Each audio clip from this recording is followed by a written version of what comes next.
good morning, everyone. Thanks so much for joining us for our final breakfast briefing of this summer term. Delighted to welcome James Timpson, OBE, to deliver our session this morning and to tell us about the COVID journey that Timpsons have been on. As ever, my name is Sarah Lethbridge. I'm the Director of Executive Education and External Relations here at Cardiff Business School. And, what we're trying to do in pandemic COVID times is to make sure we keep our business community together by putting on lots of different virtual events. So thanks so much to everybody who's registered. I think we had 150 people register for this event this morning. So far, 56 have made us. That number tends to creep up as we eke into the morning. And these are our future events that we have planned. Professor Emmanuel Ogbonna did a really important report for the Welsh Government looking at the impact of COVID-19 on our BAME communities, Black and minority and ethnic communities. That's going to be shared on the 10th of September at 8:30 a.m. Then we've got Professor Debbie Foster looking at will the new normal be a disability inclusive work environment at the end of September. Professor Samantha Aylward is going to be talking about the fantastic research that Life Sciences Wales have been doing around COVID-19 and all the innovation that they've been able to help the health service in Wales. And then our very own Dr. Deborah Hann is going to be delivering a session, Building Back Better, what role should businesses play in making the world a fairer place after COVID-19? And Deborah's kindly going to be chairing our session this morning. And then finally, the last planned session for the year is with Professor Jonathan Morris, looking at the future of white collar work. So, you can see as a public value business school, we really want to make sure that our business community is considering all of the ethical, social, responsible requirements that COVID-19 actually affords us, really. So please join us for those future events, and we'll make sure that we keep our business community together. What have we got next? Yeah, if you've got any needs for any bespoke programs, or if you'd like to join any of our open programs, please do get in touch with us. We've actually shifted a lot to be delivered online. We're moving our Lean Six Sigma program to be delivered virtually, so we can do that very easily. And then just a flag for our professional programs. I'm the director of our executive MBA. Starting in September, we've got our part-time human resource management MSc and our MSc in public leadership. They're all fantastic programs that fit in around people's busy working lives. And if you're interested in those, please do get in touch. So this webinar is being recorded, and there's a Q&A button at the bottom of the screen, and you can put any questions to James through there, and Deborah will monitor them and then ask them at the end of her session. So thanks ever so much for joining us. Thanks, James, for delivering this session for us, and I'll now hand over to Debs. Thanks ever so much. Thanks, Sarah.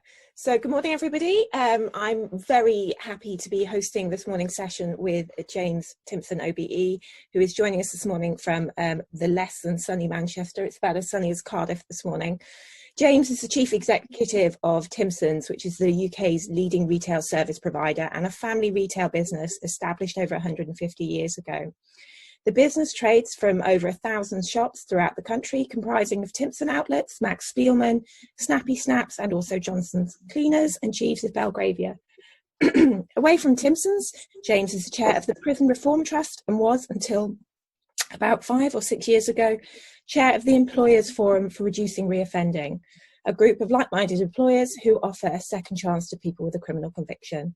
He's kindly agreed to talk to us this morning about what it's like to manage those kind of businesses through what has been unprecedented times. So good morning, James. Good morning. Hi. I was hoping you could start by telling us perhaps a little bit about the ethos of your company before we move on to talk about what that company has experienced over the past few months. Okay, so we are a family business, and when I say a family business, everybody is part of our family. There are 4,500, 5,000 colleagues who are part of our family, and we treat them as such. And we run the business by what we call upside down management, which is essentially based on a culture of trust and kindness, where we only have 2 rules. You put the money in the till and you look the part. And as long as you do those 2 things, you can do whatever else you think is right. Because we trust you, because you're part of the family. And I also believe that it doesn't, we just recruit people into our business who have a great personality. I don't care how long you work for the business. I don't care what you've done before. I don't care how old you are. I don't care whether you've been to prison. I don't care all these other things. I can train anybody for the skills you need to work in one of our shops. But we want people who have the right personality. That's how we've managed to find loads of amazing colleagues in our business, including 10% who joined us from prison. And so we're sort of quite an unusual business with the way we run it, but we try and run it in a very simple way based on trust and kindness. Okay, so I would imagine then, given that people have not been able to go to shops for the last few months, that the last few months have been quite a testing time for you. Could you give us a little bit of a flavour of what the journey's been like since, I guess, about February time for Timpson's? There's no doubt it's been horrendous. I think anybody who runs a business in their whole career will probably go through something like this. My friends in the property sector had it 12 years ago. Our family business has been through 2 world wars, the Spanish flu, lots of recessions, the 3-day week and everything, and we pull through it. We will be fine, but it's really difficult. So where we were in February, I just was coming to the end of doing 85 road shows that I started in October, going around the business, often talking to groups of 4 or 5 colleagues or 150 colleagues, just going through the culture, our values, what the plans are. And then we started hearing about what was happening in China, as we all did. And, I also have it in my head that, we never think things are going to be as bad as they could be, but they're never as good as we hope they will be. But I never thought it would be this bad. And so we sort of started planning and stuff. And then we started looking at the sales figures when we got into early March, and they just started falling off a cliff. And then that's when we realized that things were going to be very different. And what we found is, apart from our photo shops, which we had to close on the 23rd of March, we didn't actually have to close our Timpson shoe repair shops, because we do hardware, so key cutting. So essentially, we're sort of on the verge of being an essential retailer, and our dry cleaning and laundry business was allowed to stay open. But the fact is, we couldn't open them because we just weren't ready. So we closed all of our shops, and everybody went home. There was a small core of my colleagues who were at the office every day or on Zoom calls like we are now, just trying to work it all out. But the problem we found is we'd never been through this before. We didn't know what to do. There weren't any textbooks. There weren't any academics who'd been through this before we could learn from or speak to. So we just had to make it up as we went along. A couple of our businesses stayed trading, so our online photo business actually has done fantastically well, even though it's a small part of the business. And our locksmiths carried on. But what happened is 2 things. The sales went through the floor and the cash went through the floor, because we are a high margin, high cost business. So what was also very clear is that every business that we have was affected in different ways. And in fact, every business that my friends were running were affected in different ways. So I had some friends who have had, a pretty good crisis. Their businesses are 50% up, their cash is up. They got loads of new channels. Whilst it's been difficult to manage the complexity of it all, they've actually, had a pretty good crisis. And then you always think, my God, can it get any worse? But I wouldn't want to be in the hotel sector. They're harder hit than us. I think, if you're in the beauty business, I think you hit harder than us. The cruise ships, airlines. So there are some businesses that are affected in different ways, but also the timing of it. Being a retailer, you normally go into it first and come out of it first. So I think we're starting to see things are getting better though. We started opening up a few shops, learning how all the PPE works and what colleagues and customers how they would behave. So, for example, all of our shops, the first ones we did looked like a crime scene. We had signs everywhere, visors, masks, hand sanitizer every feet, gloves, the whole lot. And, I spent probably 2 days each week for the last 6 weeks going around branches, and hardly any of our colleagues wear masks because they're in a shop often, it's been quite warm recently. They haven't felt comfortable with that, but some colleagues wear masks, some colleagues wear visors. Customers are generally very, very respectful. We've only had one issue of a customer not being respectful, and sales are slowly climbing up. But I thought I'd show you so we're not a high-tech business. We don't have an EPOS system. We do lots of things just by phone calls and speaking to people. But I have what I call my paper of doom. So on my paper of doom, I've tracked the sales figures from pre-lockdown, which is this bit here, which is actually on a whiteboard in my office, but then it kept going on and on. So I'm tracking the sales every day, but also the cash balance, because a business depends on cash.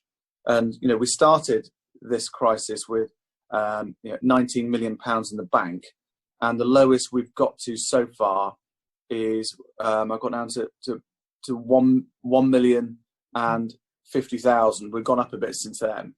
But it's just trying to understand how the whole thing goes. And the plan is, when I get to the bottom of this bit here, I'm going to frame it and put it on a wall, because hopefully this is like the worst. By the time I finish the bottom here, which will probably be in 2 weeks' time, we'll have far more certainty of what's happening.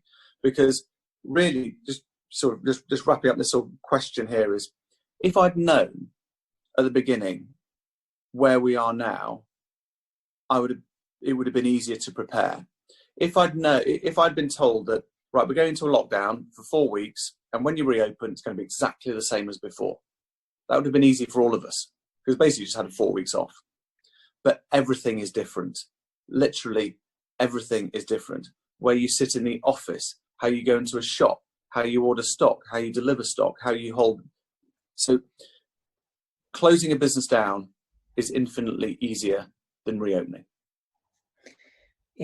Yeah, and you were saying that to us before we started the call. So yeah, I fully appreciate that. While we're waiting for the audience to post questions in the question and answer box, which is at the bottom of your screens, have you thought about how you're going to approach the situation if we go back into a lockdown? So they're talking quite a lot about a second spike now, and either that's local spikes or potentially a national spike when the autumn hits. Have you thought about how you might address that going forward? Because clearly you're not in the same situation with the 19 million pound in the bank anymore to act as a cushion. Yeah, so we've had to do a number of things. I mean, I like to run the business really conservatively. So I don't like to have any debt. I like to have cash in the bank. I like to make decisions on our terms. But we've had to take on a significant banking facility, as lots of businesses have, just in case we have another lockdown. So when we've done our forecasting, because we don't do budgets, we do forecasting, because we just base everything on the previous year, really. We've had the doomsday scenario, which is this we're in now, and we've also got the double doomsday, which is if there is another lockdown. And we've sort of said, well, if there's another lockdown in November and December, which is our most profitable trading period on the run up to Christmas, then that is really not good news at all. So what we've done is we've made sure we've got enough banking headroom that we can cope with a double and a triple doomsday. Okay. But the only example I can give you what's happened so far is one of our shops in Stockport last week. One of our colleagues phoned up to say that he thinks he's got the COVID symptoms, and so he's going to get tested. So we said, fine, don't come to work, go and get tested. So when he got tested, 4 hours later, it came back positive, which I think is pretty impressive. 4 hours later. Yeah, very good. So there were 7 colleagues who he'd been with the previous week.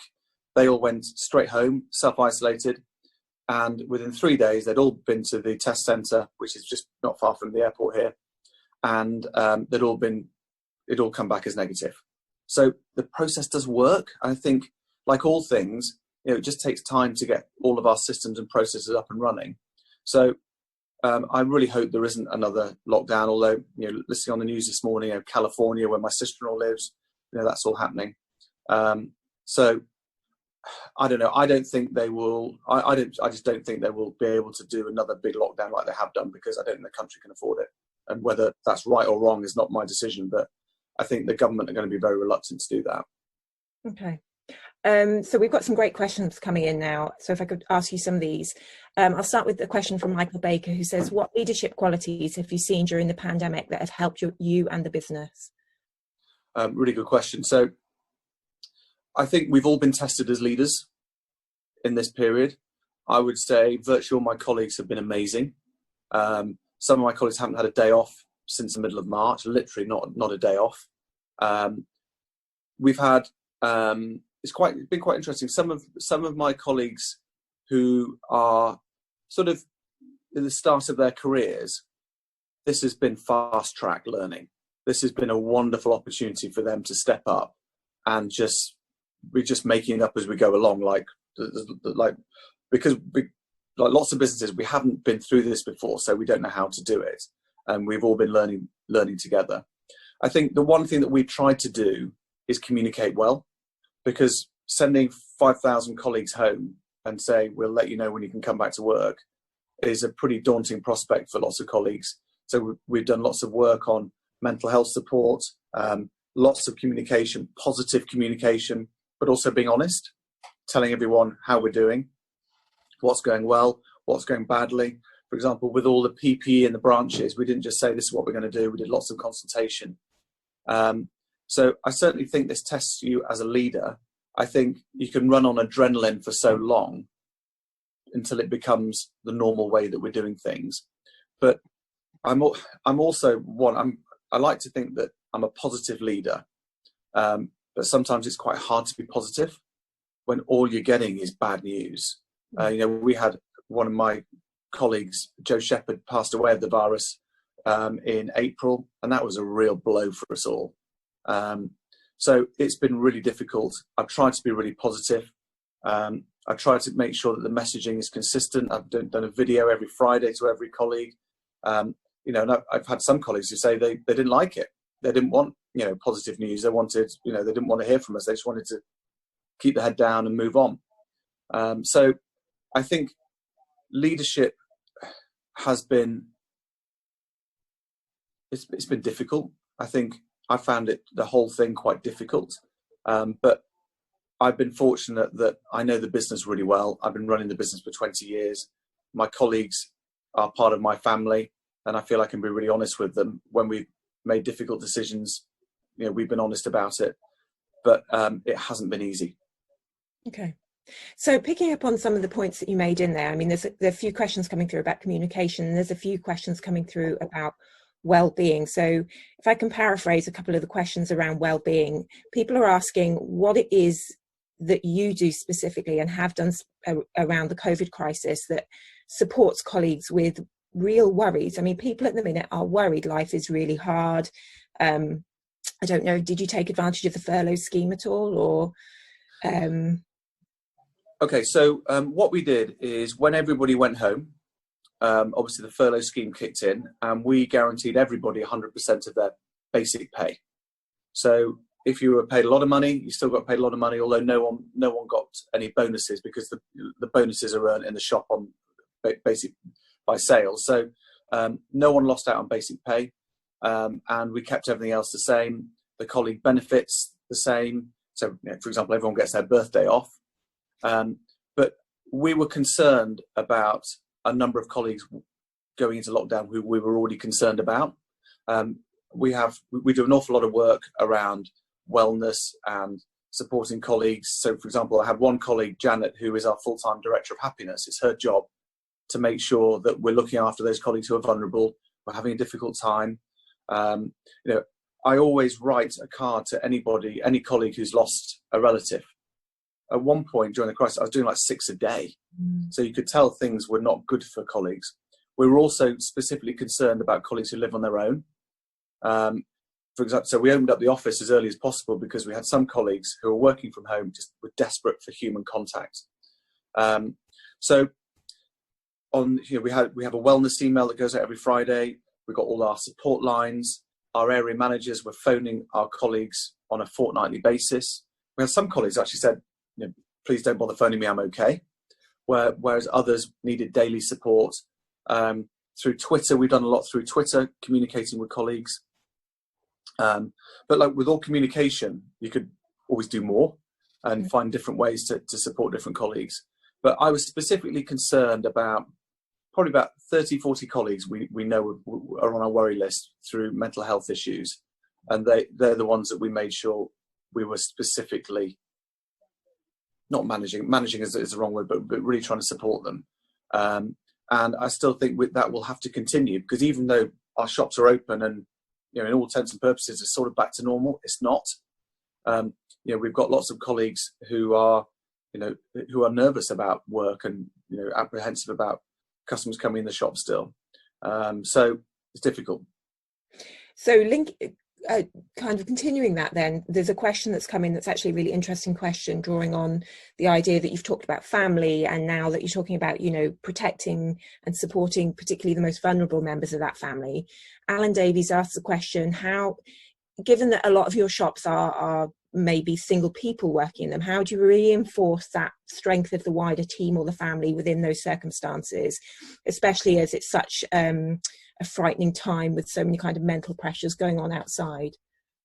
Okay, so really good question. So 80% of our shops are run by one colleague. So how do you make sure that they feel part of the family when they're on their own all day? And that is the role of the area manager and the area team. So a typical shop, so if you take South Wales, for example, the Timpson area there is probably 45 shops. It's run by one of my colleagues called Gareth. He's been the area manager there for about 20 years. And his job is not, so he's targeted not on sales, not on profit. He's targeted on the happiness of his colleagues. So every year we do a happiness survey. We call it the Happy Index, where we ask one question on a scale of 1 to 10, how happy are you with your area team? And that is how our area team are judged. What we find is that the colleagues who are happiest perform better, but I prefer to do it that way around than forcing them to perform and then hoping they're happy. We make an effort for them to be happy, then we hope they perform. And Gareth's job is to make sure that he's communicating all the time with colleagues. He's got a physical presence. He's out and about, working in the shops with colleagues as much as possible, popping in, taking them out for a cup of tea, meeting them before work. Obviously, we can't do all the social events which we normally do, getting colleagues together and their families together, because normally this time of year we have lots of sort of family fun days and that kind of thing. So really it's the job of the area team to make sure that the colleagues who are on their own they feel that we are there. Even though we're not there physically, we are there emotionally. Okay. So linked to that then, again, Adrian Coles asked the question, with such a strong focus on personality and everyone being part of the family, how high is staff retention, and what do you do differently with your staff to try and retain them? And I guess that question has two dimensions. What were you doing before all this kicked off, and has that changed given the circumstances? Okay, so just a first point, we don't use the word staff, everyone's a colleague. Okay. The reason why everyone's a colleague is we don't believe anyone's more important than anybody else. And the word staff implies to us that some people are. Anyway, so everyone's a colleague. So the way we do it is that, what we find is in the first, if you stay with us for 2 years, you'll probably stay with us for another 20 years. In the first 6 months, there's quite a high turnover of colleagues, either because they don't like the job or it's not suited to them or we don't think they're great. But the best way to describe it is a lot of our colleagues feel that they've found a place where they can be themselves because they're trusted, because they are pretty early on in their career with us, thrown the keys of the shop and said, you run it as your own business. They feel that they can be themselves, and they feel that the better they perform, the more they're rewarded. So it's going to be interesting to see what happens now as opposed to 6 months ago. So six months ago, our colleague turnover was like 11%. Will it go lower now that there's fewer job options for people to move to? I don't know. Because our bonus earnings are going to be down a bit because our sales are down, will that encourage colleagues to look elsewhere? Maybe. I hope not, but maybe. But the way we run the business now and in the future is no different from the way we've been running it in the past. If anything, we need to make sure that our culture gets even more potent. So it's going to be difficult because there's some things we just can't do at the moment. So, for example, across the road here, I've just spent £3 million building what we call the Timpson University, which is our leadership and culture training centre. I can't bring anyone here at the moment because of all the restrictions and the way people would feel. So I'm going to have to mothball it, maybe for 6 months, maybe 2 years, I don't know. So our hands are tied a little bit. So let me give you another example. Our holiday homes. We have 15 holiday homes where colleagues can go on a free holiday. In fact, we've got 2 in South Wales, not too far away from where you are. But we've been told by the holiday home people, like Haven Holiday Parks and this kind of thing, that we can't send colleagues there because they don't want the high turnover of people going through. So whilst we're not going to run the business any differently, I think over the next few months, it will be different, whether we like it or not, because we just can't do the things that we normally do.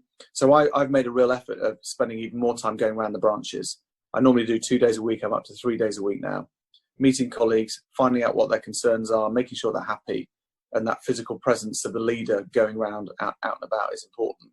But it's going to be interesting to see what happens with colleague retention.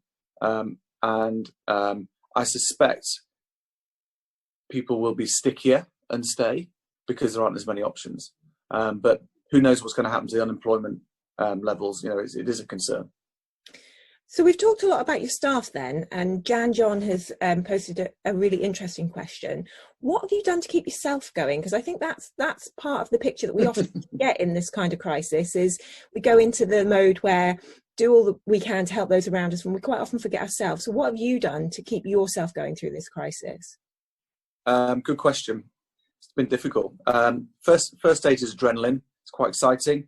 It's, right, we're going to make it up. It's like reinventing the business, every morning at 10 o'clock on the call. And then you sort of get to the stage where we're getting pretty tired now. There's about 8 of us who are my sort of senior colleagues who we've been working every day now for whatever it is, 120 days. We're getting tired. We're starting to think, well, when can we have a holiday? I personally don't feel like I can have a holiday until, everyone's back to work and it's all sort of everything's sorted, which will probably be September. So I've got it in my head, right, I'm going to take a week or 2 weeks off in September, but then I feel guilty because it's still difficult. Things that have been successful is we've done this. One of our kids so we got 3 teenage kids, so they've all been at home with us, but 2 are at university. One's just meant to be doing her A-levels, so as of September they'll all be at university, hopefully starting university. But our daughter found the Nike fitness app. So when I've been working at home, it's either been the 45-minute calorie burner session that we've all been doing together. Been doing a bit of running and a bit of walking and stuff. But I wouldn't say I've been massively successful at reducing stress levels, either in my own self or in the family. But it's hard because no one else really knows what it's like. No one else really knows what the pressure is like of dealing with this. But I'm hoping that there's going to be more clarity. It doesn't help when the government keep changing the rules all the time, if I'm honest. So like this morning, we've had face coverings. That's another thing that we need to change the way we do things. Then we've heard that, so obviously in Scotland, it's different than in Wales. It's different in Northern Ireland. And we run the business exactly the same, but we've got businesses running in different ways. So I'm looking forward to getting to a point where there's just more solidity. And then I feel that stress levels will be down. But running a business, I never signed up for an easy life. Ain't got one at the moment. But when this is framed on the wall in 2 years' time, and maybe we could do another seminar like this in 2 years' time or 18 months' time, I'd love to come back and tell you what happened. Yeah. Life will feel much easier then. Even if it's not easy, it will probably feel easier. So we talked about... So could just one final point on that. Yeah. What I found a lot easier is knowing that financially we'll be okay. Because where we were about 2 weeks into it, no one knew whether their businesses would survive or not. And we did all the maths, we did all the forecasting, support from the bank, because we've run it conservatively, from the word go. When I knew that we'd be okay, that took a lot of pressure off. But it's just you feel like sometimes sitting in the morning, right? Come on, bring me the shit. Bring what else is going to go wrong today?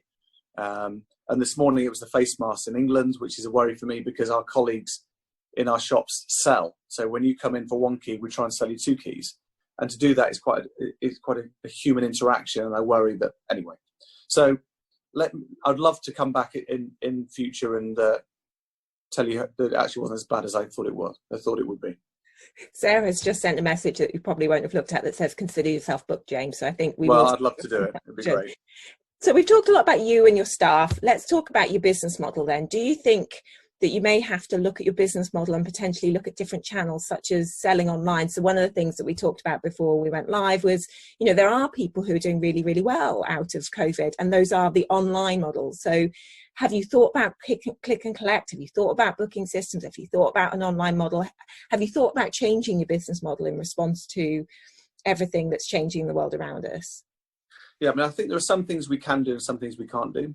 So, for example, our dry cleaning business is the hardest hit. They're still 50% down every week because no one's going to work, no one's going to parties, weddings, going on holiday. So there's nothing I can do with that apart from run it as well as we can and just wait for the time when you're invited to a wedding and a party. And, you know, I'm always a positive person, so I know that next year there's going to be twice as many weddings as there are this year because everyone's had to double up on the weddings. So that's sort of, you know, I'm always holding out hope. Yes, it has made us look at what are the things we probably should have put more effort into before. And online is the obvious one. So we're the 4th biggest online photo business in the UK at the moment. It's, you know, it's gone up like 80%. Even the Timpson website, which just sells laces and polishes and house signs, that's tripled. But it's still tiny compared to the scale of the business. But, you know, it's going to be very interesting to see that because the government have given online like a free pass. It's like starting the football match 3-0 up, as we are now, reopening the business after the online success that everyone's had. But I do think there's still a case for bricks and mortar insofar as order online, collect in store. We've had a number of requests from online photo retailers, for example, to see whether they can use our shops as a way for customers to collect prints, which is something that's really interesting for us because we can make a bit of money on it, maybe sell you a frame in the process. But we're always looking for new ideas. But this is maybe focused us more on looking for new ideas in different ways. But I would say, as apart from that, it's made us probably want to run the business even more conservatively. Because if I had 40 million in the bank going into this, I'd be much safer than when I had 19 million going into the bank. And I think that it will encourage lots of businesses to do things in a similar way, which is just give yourself more, you know, more security. So what we talked earlier about reopening, and you were saying that reopening is actually much, much harder than closing down. And we kind of understand that. But what tips and advice would you give to other businesses then around reopening? Because that's something that I get the impression you're perhaps a bit further along than some organisations. So is there any kind of key tips or key hints about how to get back once you've closed everything down? Yeah, I would say a couple of things that we learned. One is that don't open everything in one go. Disaster. It's impossible. You just can't do it. Even though you shut all the shops on one day, you can't reopen them all on one day. If you shut your office or your department, you can't reopen it all in one day. So when you do reopen, you start off really, really small, and you need to understand that everybody feels differently about coming back into a building or coming back into a business or a university. And also making sure that you do everything you have to do, but probably do it in a bit of a subtle way. So, for example, when I walked into the office this morning, I took my temperature on the thermometer thing and I wrote it on the list, what my name was, what my temperature was, and which department I work in. The first time I did it, it felt a bit weird. Second time I did it, I compared my temperature to the previous day. Now it's normal. The signs around the building about which staircase you can go up and down.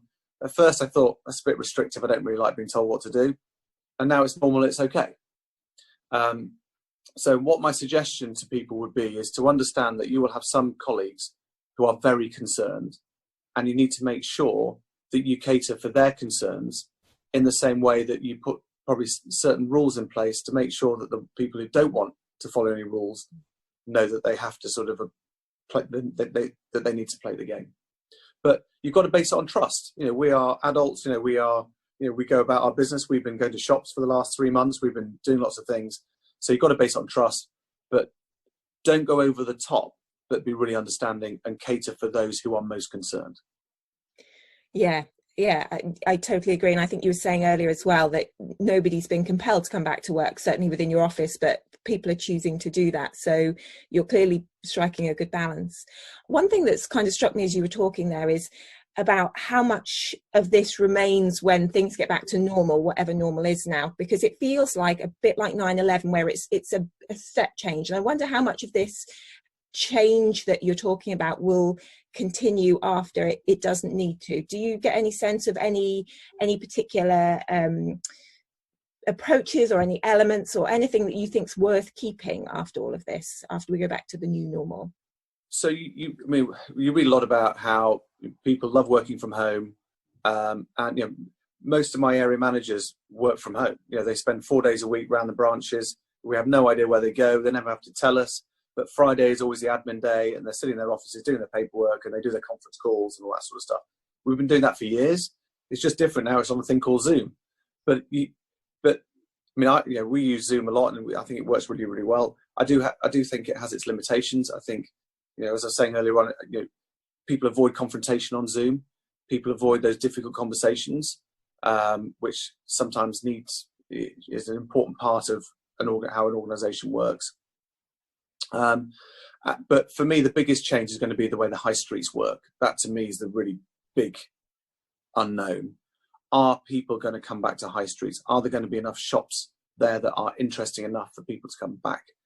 The biggest growth in high streets in the last 10 years has been coffee shops, little restaurants, independents, barber shops, tattoo parlours, nail bars, that kind of stuff. It's quite a sort of social activity. Will they all remain trading? I doubt it. Will people have switched to online? We hear lots. We have an elderly neighbour, David. He's 92. He's now ordering stuff online. Before he used to spend. He used to go to Tesco's on a Thursday morning, and now he's not ordering lots online, but he's. So will that go back? I would say that horse is bolted and gone. But in 2 years' time, 3 years' time, we will know. But from my experience, anything we do in business, anything that's new, takes 3 years to work out. And it will take us as a business 3 years to work out how to deal with the way things are different. But I also think, on the other hand, is that the government need to help us. It wasn't my colleague's fault that this has happened. It wasn't anybody on this call's fault that this happened. It was no one's fault this happened. But that's what government is here to do. Government is sort of the insurer of last resort, and they need to help us get back up to where we were, because we're in the business of employing people and looking after our customers and paying taxes and things, and they need to help us get back to where we were. Thinking about the government then, one of the things that's come through a couple of times on the question and answer is about the different nations. And you did touch on this earlier, but can you talk a little bit about the impact that the different nations' approaches within the UK have taken? So are you finding things easier or more difficult in any particular area? Is the fact that there are different approaches helpful or confusing? So could you just touch a little bit on the issue around devolution and running your business at the moment?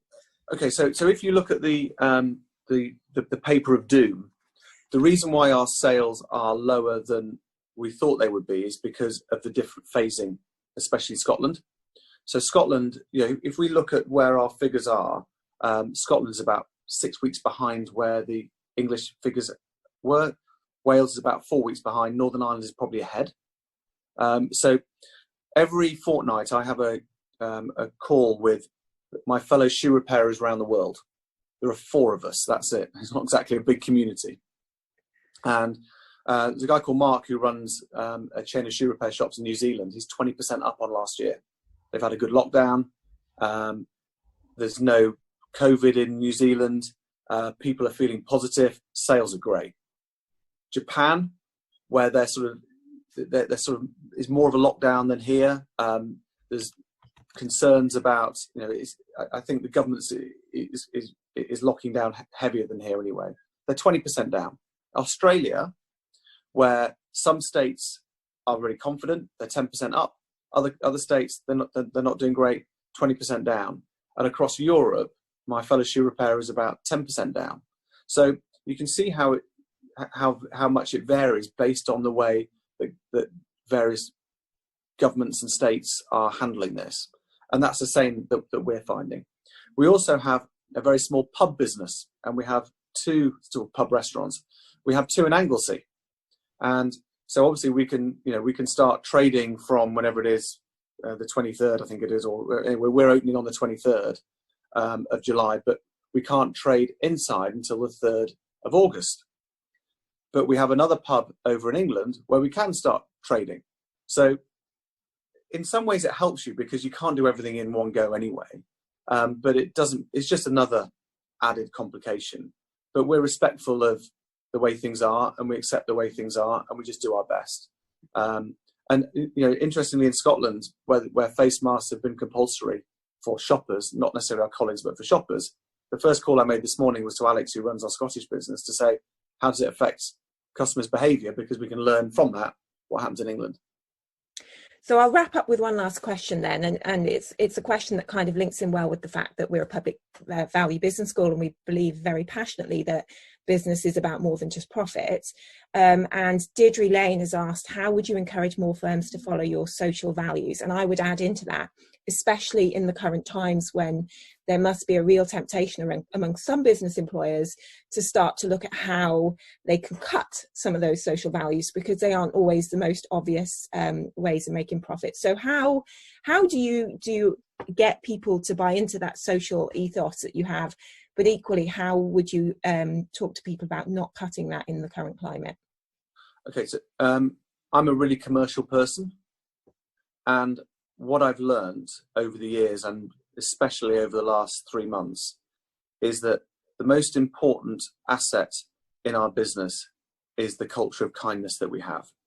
The reason why colleagues are desperate to come back to work, and they'll work in the shops in some quite difficult circumstances, especially in the Northeast where we lost one of our colleagues, it's because of the culture.